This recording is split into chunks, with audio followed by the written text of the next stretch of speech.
నమస్కారం గురుగారు. నమస్కారం అమ్మా సృజన. గురుగారు, బల్లి శాస్త్రం ప్రకారం బల్లి ఒకవేళ నుదురుపై కానీ కనుబొమ్మలపై కానీ పడితే ఎలాంటి దోషాలు కలుగుతాయి అనేసి అంటారు? ఈ నుదురు భాగాన్ని ఫాలభాగం అని అంటారు.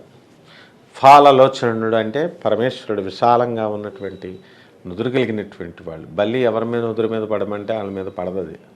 దానికి కూడా తెల్లగా ఉండే వాళ్ళపైన, నుదురు ఎక్కువగా ఉండే వాళ్ళపైన అలా కొన్ని డిస్టింగ్విషన్స్ ఉన్నాయన్నమాట.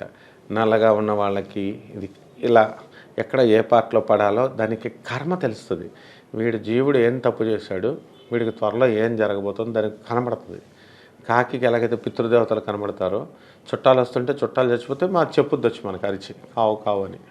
కావు కావు అంటే అర్థం ఏంటంటే ఈ భూమి మీద ఏవి నీవి కావు, నువ్వు సంపాదించుకున్న ఈ బిల్డింగులు నీవి కావు, ఈ సంపాదించిన బంగారం నీవి కావు, ఈ ఉద్యోగం నీవి కావు, ఈ భార్య నీవి కావు, తర్వాత పిల్లలు కూడా నీవు కావు, వీళ్ళు ఎప్పటికైనా చనిపోతారు అని చెప్పేసి కాకి అలా చెప్పుద్ది. మరి బల్లి కూడా దేవతది. బల్లి ఏం చెప్పుద్దంటే నుదుటి మీద పడితే ఉద్యోగం దొరుకుతుంది నాయన, నీకు ఉద్యోగంలో ప్రమోషన్ వస్తుంది అని చెప్పుద్ది అనమాట. మళ్ళీ కీర్తి వస్తుంది, సంపద వస్తుంది, డబ్బు వస్తుంది, ఐశ్వర్యం వస్తుంది, దీనికి దేనికి కూడా లోటు నీకు లేదు అని చెప్పుద్ది. అలాగే నీకు త్వరలో సన్మానం జరగబోతుంది అని చెప్పబడుతుంది. అలాగే బల్లి కనుబొమ్మల మధ్య పడిందనుకో, ఈ రెండిట్లకి మధ్యలో పార్ట్ నేను బొట్టు పెట్టుకున్న చోట వ్యాపారాభివృద్ధి, ఆర్థిక లాభాలు కలుగుతాయని చెప్పబడింది.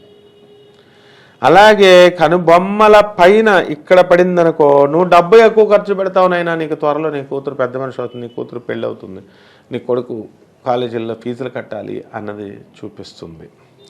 అలాగే కనుబొమ్మల చివర, ఈ చివర కనుక బల్లి పడితే సకల శుభాలు కలుగుతాయి, మంచి శుభాలు కలుగుతాయి అని చెప్తుంది.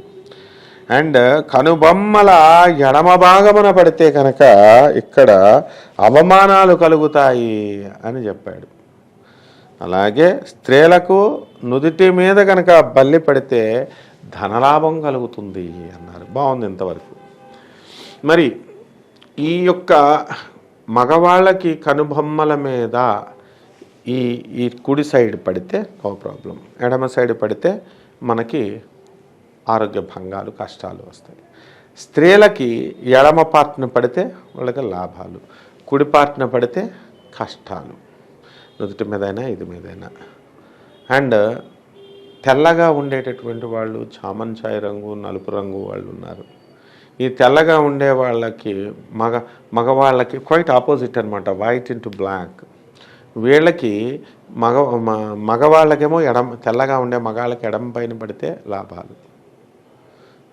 తర్వాత ఈ ఆడవాళ్ళకి నల్లగా ఉండేటటువంటి వాళ్ళకి చక్కగా కుడివైపు పడాలి. ఇలా కొన్ని డిస్టింగ్విషన్ రివర్స్ అవుతుంది అనమాట. వైట్కి బ్లాక్ రివర్స్ అవుతుంది.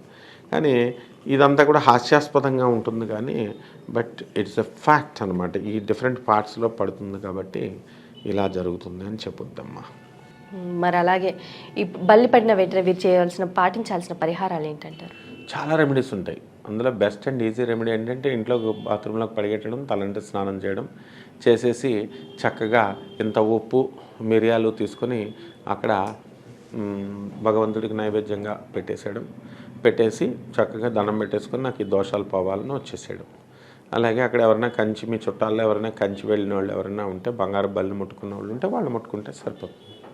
అలాగే గురువుగారు, నుదుటిపై మరి కనురెప్పలపై బల్లి పడితే ఎలాంటి దోషాలు కలుగుతాయి, అలాగే వీరు చేసుకోవాల్సిన పరిహారాల గురించి కూడా చాలా చక్కగా వివరించారు. Thank you so much. Welcome అమ్మా.